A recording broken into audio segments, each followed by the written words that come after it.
प्रदेशों में वायरस आएंगे, हो सकता है इंग्लैंड में आ जाए, शुरुआत हो जाए, चाइना से शुरुआत हो जाए और भविष्यवाणी हुई पूरी। चीन में फैला कोरोना से भी खतरनाक वायरस। कोरोना की तरह ये नया वायरस है, इसके लक्षण भी कोरोना की तरह ही नजर आ रहे हैं। नए वायरस से पूरी दुनिया में हड़कंप मच गया है।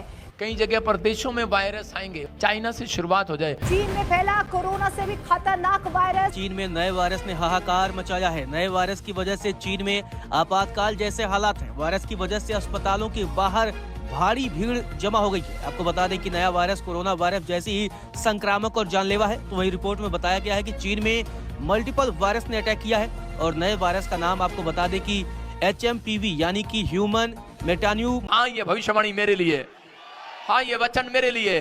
पवित्र आत्मा आपकी जिंदगियों में काम करना स्टार्ट करेगा आपसे। जो प्रभु के आत्मा ने मुझे कहा, मैं उन लोगों के लिए बता रहा हूं।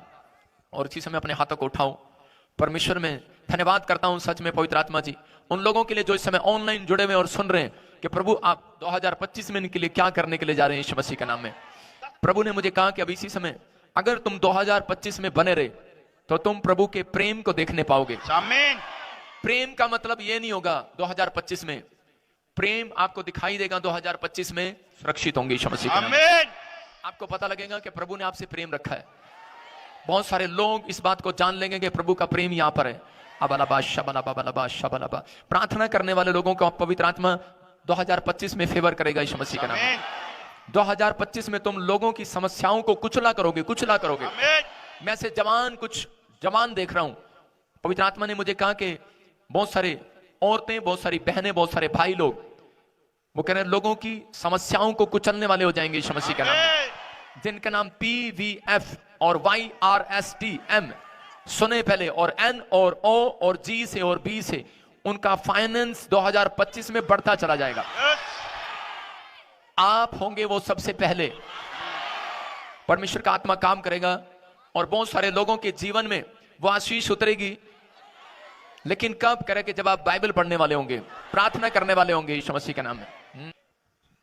पवित्र आत्मा ने मुझे कहा कि 2025 मरियम की तरह उन औरतों का साल होगा। परमेश्वर उन्हें उठाएगा।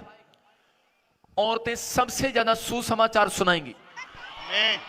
2025 में लेडीज सबसे ज्यादा सुसमाचार सुनाएंगी। ये याद रखना, सबसे ज्यादा गवाहियां बनेंगी, सबसे ज्यादा इंटेलिजेंट कहलाएंगी लेडीज। परमेश्वर ऐसा कुछ करने के लिए जा रहे हैं। बहुत सारी औरतें जिनको शर्मिंदगी उठानी पड़ी, बहुत सारी लड़कियां जिनको शर्मिंदगी उठानी पड़ी, बहुत सारी बहनें जिनको शर्मिंदगी उठानी पड़ी, पवित्र आत्मा बात कर रहा है। पवित्र आत्मा कह रहा है कि वो सुसमाचार सुनाने वाली एक शक्ति उनके ऊपर उतरेगी।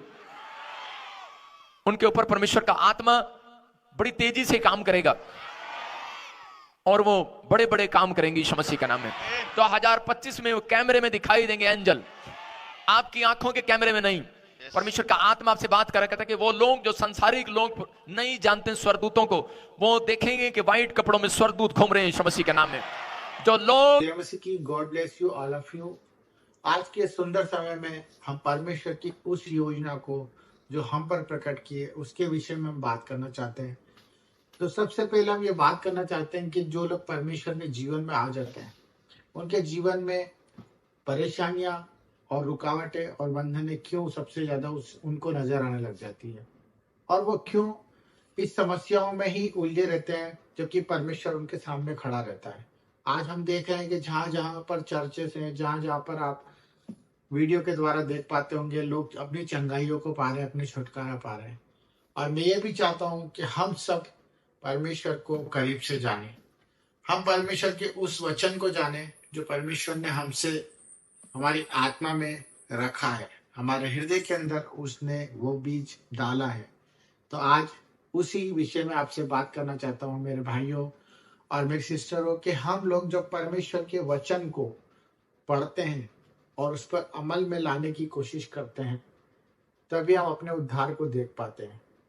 मैं आज देख पा रहा हूँ कि बहुत सारे लोग हैं जो अपनी चंगाइयों को रिसीव नहीं कर पा रहे, जो अपने छुटकारे को नहीं रिसीव कर पा रहे। वो हम में से ही है, परंतु वो कोई ऐसे लोग नहीं है जो परमेश्वर को प्यार नहीं करते, परंतु उनका प्यार और उनकी परमेश्वर की तरफ निवेदन प्रार्थना पूरी क्यों नहीं हो रही है।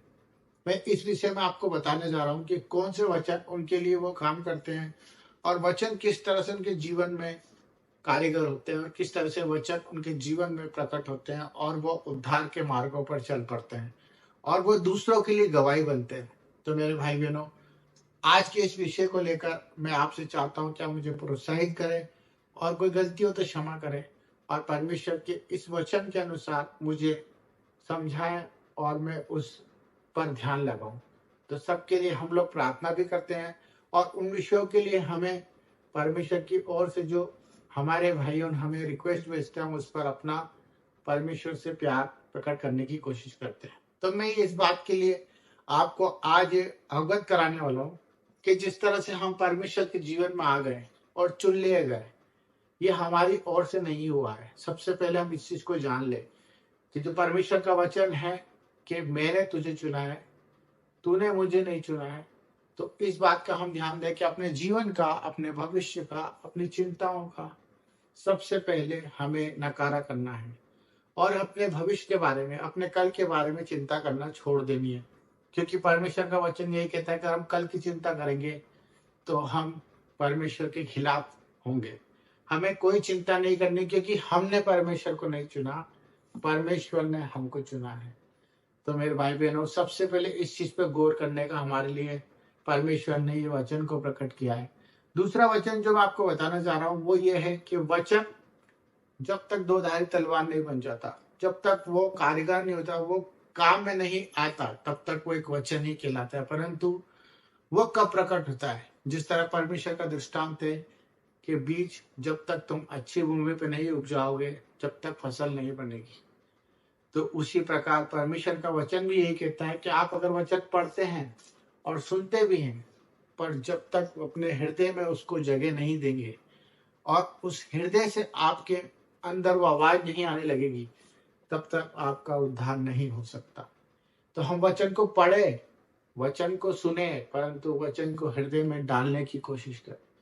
ये परमेश्वर का प्यार है। अगर आपने वचन को, बाइबल को, परमेश्वर के कहे नियम को अगर अपने हृदय में डालने की आदत डाल दी, तो मैं बता रहा हूं आप दूसरों के लिए उद्धार के मार्ग बनेंगे, आप आशीषित हो जाएंगे। आपको किसी जगह जाने की, भटकने की जरूरत नहीं पड़ेगी। आपको अपने हृदय से ही वो जवाब मिल जाएगा जिस चीज के लिए आप भटक रहे हैं। आप रोगी होंगे, आप परेशान होंगे, आप कर्जे में होंगे, पर परमेश्वर का यह जो बात मैं आपको बताने जा रहा हूँ वो यही है कि परमेश्वर के वचनों को अपने हृदय में डाल लीजिए मेरे भाई बहनों। फिर देखेंगे आपके जीवन में किस तरह से उद्धार होता है और चंगाई और छुटकारा आपके जीवन में इसी वक्त है। आप स्वीकार करें और वचन को पूरी तरह काम करने दें। धन्यवाद सबको। जय मसीह की। हालेलुया।